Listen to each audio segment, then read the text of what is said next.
University of Montana President Seth Bodner says he's not expecting the campus to continue the same amount of programs and complexity now that more than 80 people have left the school with those voluntary buyouts. Instead, he's encouraging the entire UM faculty, administrators, and staff to simplify and find more efficient ways of filling the university's core mission. Bodner's call to simplify comes as he closes out his first month running UM, with presentations this week to all parties on campus, kickstarting what he hopes is an effort to position the school for the future. One challenge is to regroup the University Planning Committee, reviewing the past 2 years of work by other panels and coming up with a strategic plan by May.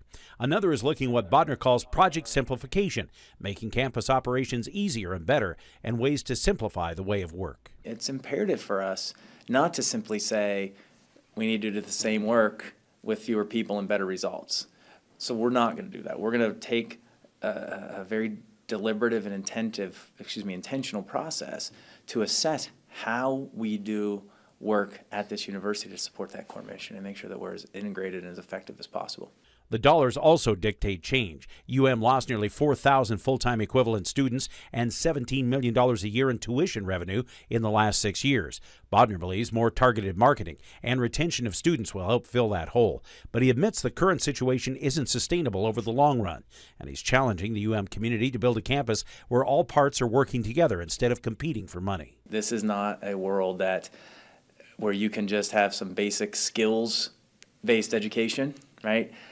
It's a world that you need STEM, and we have terrific STEM offerings here at the university, but you need more, right? And our power is in the and, right? We have great sciences and great arts and humanities and professional skills, and it's that combination that students need to succeed in a world where they're not just going to have one job, they're probably going to have 10 jobs. Bodner believes it's a defining moment for UM at a time when the perceived value of higher education is slipping, something he calls frightening. I think we've seen over the past few years perceptions of the value of higher education and its importance diminish. And I think that's really dangerous. Bodner tells me he hopes to boost student retention at UM by 10% over the next 2 years, a goal he says could have a positive $4 million impact on UM's budget.